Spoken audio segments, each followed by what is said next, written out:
अब प्रश्नावली 1.3 का सबसे महत्वपूर्ण प्रश्न आप लोगों के सामने आ गया। यहां पर यह प्रश्न प्रायः परीक्षाओं में आया करता है और इसे हम घिसे पीटे मेथड से बनाते हैं, लेकिन आज आपको एक यूनिक मेथड बताएंगे जो कि आपके दिमाग में एकदम बैठ जाएगा। जो बुक में है उस तरह का हम नहीं बताएंगे, या कहीं भी नेट पे जो सॉल्यूशन पड़ा है उस तरह का नहीं, बल्कि बिल्कुल अलग तरह का बताएंगे। आपको बहुत ही रोचक लगेगा और कोई भी इस तरह का प्रश्न आप हल करने में सक्षम हो जाएंगे। आइए देखते हैं। प्रश्न है, सिद्ध करें कि √5 एक अपरिमेय संख्या है।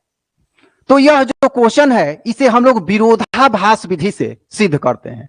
सबसे पहले क्या सिद्ध करना है? अपरिमेय संख्या है, तो उसको मानते हैं कि मान लिया कि √5 एक परिमेय संख्या है, और आगे बढ़ेंगे, कुछ क्रियाकलाप करेंगे जहां की आगे चलते चलते विरोधाभास हो जाएगा। तो कहेंगे कि नहीं, √5 जो हम माने थे परिमेय, वो परिमेय नहीं है, तो क्या होगा? वो अपरिमेय होगा।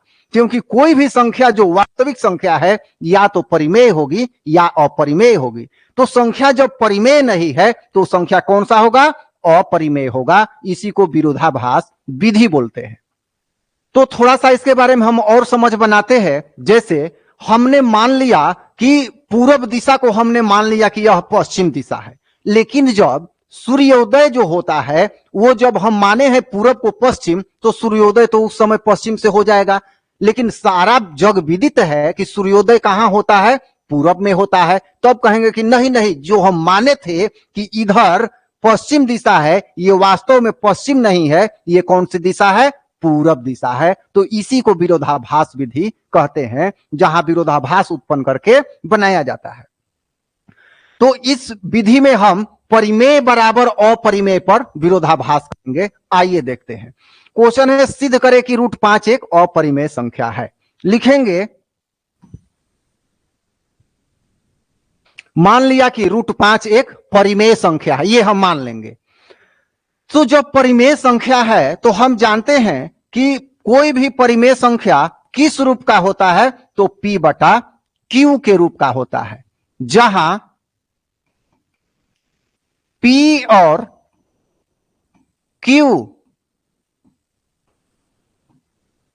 पूर्णांक हैं और ये सह अभाज्य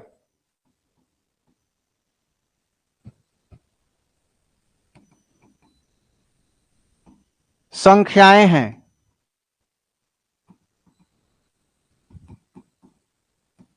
साथ ही Q≠0।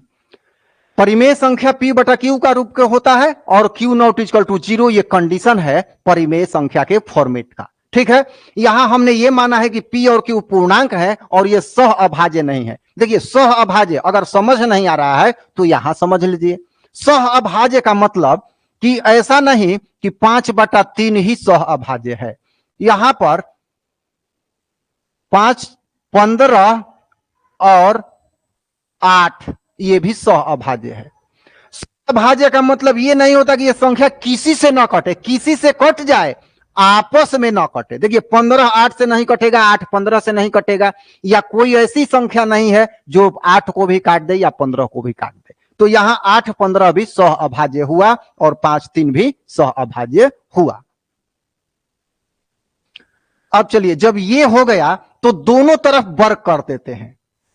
दोनों तरफ वर्ग करने पर इधर करेंगे वर्ग √5 का, तो ये 5 हो जाएगा। चलिए विस्तार से बता देते हैं।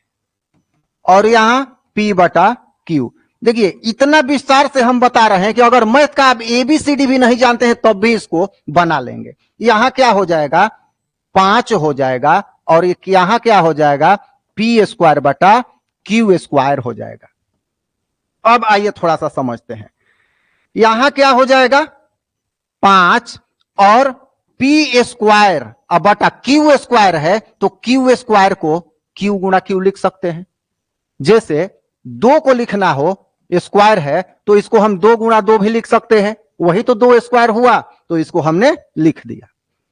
अब इसको Q को इधर ले आते हैं, तो 5Q बराबर पी स्क्वायर बटा क्यू, ये हो गया इतना। अब इस पर हम विचार करते हैं, अब यहां हम इस पर विचार करते हैं कि ये क्या है।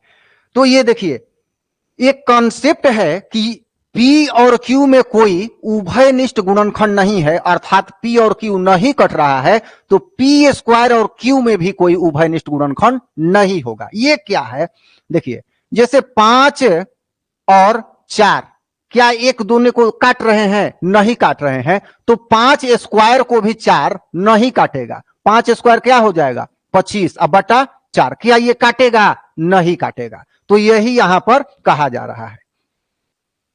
तो अब ये कट नहीं रहा है, तो बताइए कि ये जो 25 था और बटा में 4 था, ये क्या है? इसको कौन सी संख्या कहेंगे? तो इसको भिन्न संख्या कहेंगे। क्यों कहेंगे? अंश है और हर है, ये कटेगा नहीं, तो कौन सी संख्या होगी? भिन्न संख्या होगी। लेकिन ये 5 है पूर्णांक और Q भी है पूर्णांक, तो पूर्णांक और पूर्णांक का जो गुणनफल होगा वो क्या होगा? पूर्णांक होगा। कैसे? 5 है पूर्णांक और 7 है पूर्णांक, 7 पचे 35, ये भी तो ये पूर्णांक हो गया। जैसे 2 है पूर्णांक और 5 है पूर्णांक, तो 5 और 5, 5 और 2 का गुणनफल क्या होगा? 10, तो 10 भी पूर्णांक है। तो कभी भी पूर्णांक और पूर्णांक का गुणनफल पूर्णांक ही होता है। आइए इससे क्या प्राप्त हुआ। तो यहां हम देख रहे हैं कि ये है 5Q पूर्णांक, 5Q बराबर क्या हो गया? पूर्णांक, और P स्क्वायर बटा Q बराबर क्या हो गया? भिन्न हो गया, भिन्न संख्या। तो ये कदापि संभव नहीं है कि पूर्णांक और भिन्न बराबर हो जाए। क्या यह संभव है कि पूर्णांक बराबर भिन्न हो? ये संभव नहीं है, पूर्णांक बराबर भिन्न नहीं होता है। तो यहां क्या हो गया? विरोधाभास हो गया। आके लास्ट में विरोधाभास हो गया कि भाई पूर्णांक बराबर, यहां तो भिन्न आ गया, जो कि पूर्णांक बराबर भिन्न होता ही नहीं है। तो पूर्णांक बराबर भिन्न क्या होगा? नहीं होगा, तो यहां विरोधाभास होगा। तो अगले पेज पर लिखेंगे, यहां पूर्णांक बराबर भिन्न प्राप्त हुआ। यहां विरोधाभास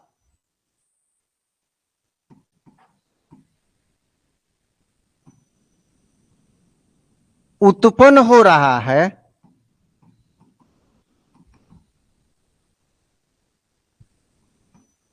जिसका कारण है, जिसका क्या कारण है इसका? तो विरोधाभास क्यों उत्पन्न हुआ? इसलिए कि हमने पहले ही मान लिया कि 5 एक परिमेय संख्या है, ये मान लिया हमने, तो ये इसी कारण ये सब गड़बड़ हुआ है। तो विरोधाभास में क्या माने हैं हम कि √5 परिमेय संख्या है, तो ये गड़बड़ है, परिमेय नहीं होगा। और जब परिमेय नहीं होगा तो कौन सी संख्या होगी? जिसका कारण है कि हमने माना है कि √5 एक परिमेय संख्या है, परिमेय संख्या है। ये परिमेय संख्या मानने के कारण ये विरोधाभास आ गया है। तो स्पष्ट है कि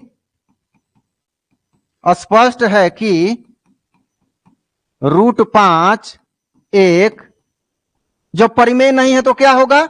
अपरिमेय संख्या है, अपरिमेय संख्या है। ये लाइन आपको लिखना पड़ेगा, ये लाइन, इससे बचना नहीं है। नहीं लिखिएगा नंबर नहीं मिलेगा। सब में किसी भी मेथड से लिखिए, ये आपको लिखना पड़ेगा। विरोधाभास क्यों उत्पन्न हुआ? तो यही कारण है कि हमने √5 को मान लिया था शुरू में कि परिमेय है, जबकि यहां विरोधाभास हो गया। इसका मतलब है कि वो परिमेय नहीं है, और जब परिमेय नहीं है तो क्या होगा?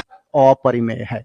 तो ये मुख्य क्वेश्चन है। मुझे आता है कि ये प्रश्न आपको समझ में आ गया होगा। ये जो प्रश्न बना है, अगर कहीं कोई समस्या होती है तो कमेंट करें। नया बैच प्रारंभ हो चुका है और एक्सरसाइज 1 से आगे बढ़ते जाएगा ये क्लास वाइज क्लास। तो इस वीडियो में इतना ही, धन्यवाद।